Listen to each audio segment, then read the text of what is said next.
The sirens had already faded when the neighbors gathered in the street, staring at the lifeless body of an old woman sprawled on the cold pavement.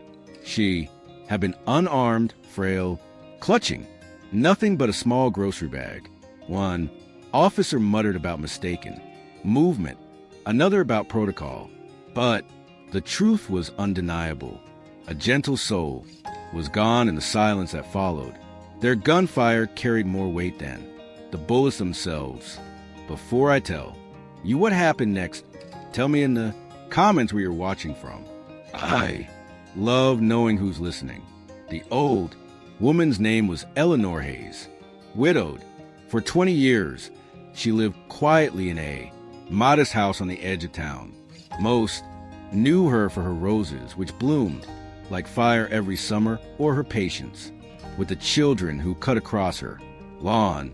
She was harmless, but the officers who pulled the trigger didn't know or didn't care. They left her body where it fell, as if she were just another statistic in a world too busy to grieve. What they didn't know was that Eleanor had a son who had been forged in the crucible of war. His name was Daniel Hayes, and though the neighbors thought him long gone, he had never truly disappeared. He was Delta Force, one of the deadliest commanders the unit had ever produced. His service record was so classified, even his closest friends could never know the half of it.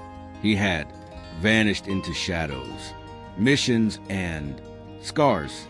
And for years, Eleanor believed she'd never see him again. She was wrong. Daniel returned home the next morning, duffel bag slung over his shoulder, boots coated in desert dust.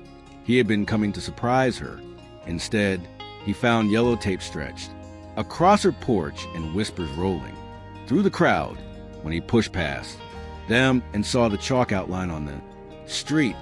Something inside him fractured. The officers who had pulled the trigger laughed nervously with each other just a few blocks away, convincing themselves they had done their duty. They hadn't yet realized who Eleanor's son was. They hadn't yet realized that their actions had awakened a storm that Daniel's hands shook, not with fear, but with restraint. He could already picture their faces pressed into the dirt, their badges stripped, their arrogance shattered, years of discipline weared.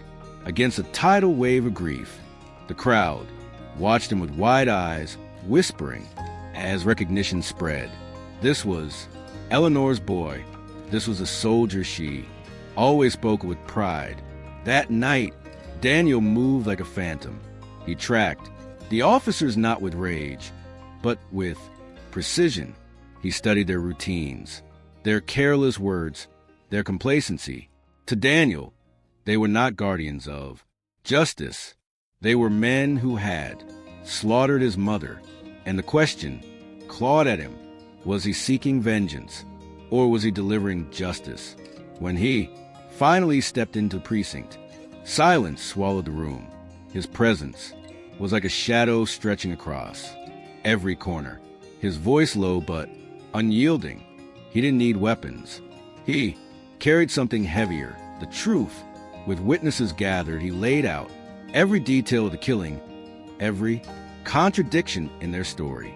The weight of his words crushed the officers before a single blow was struck. And when he placed his mother's rosary beads on the desk, even the chief lowered his eyes. The city rose with him. What began as whispers turned into protests and protests into demands.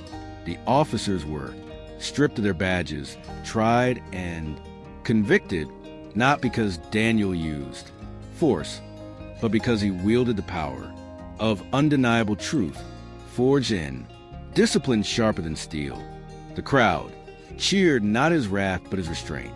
That at Eleanor's funeral, Daniel stood at the edge of the grave, roses trembling in his hand.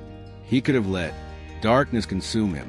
Instead, he chose to honor her memory by reminding the world that justice, real justice, is not delivered through rage, but through courage. because kindness doesn't vanish. It waits and it finds its way back.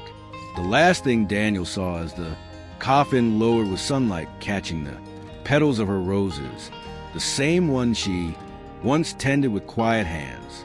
They glowed like fire, as if her spirit had never left at all. That if this story moved you, make sure to subscribe and share it with someone who needs to hear it.